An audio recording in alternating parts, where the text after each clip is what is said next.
Magandang umaga po sa ating lahat, mga kapatid. Magandang umaga po, Father. Araw ng Biyernes ay ika-25 linggo sa karaniwang panahon. Isang tanong mula sa ating Ebanghelyo. Sino si Jesus para sa atin?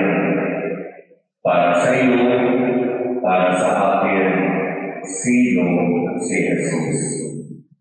Kapag ito ay sasagutin natin ng maayos at magiging malinaw, sino nga talaga si Jesus para sa atin? Magkakaroon ng malinaw na direksyon ang ating buhay. Halimbawa, maaaring si Jesus para sa akin ang aking kaibigan at pananatilihin ko ang aking relasyon sa Kanya bilang kaibigan upang ako ay Kanyang gagayan, samahan at tulungan. Para sa iyo, sino si Jesus?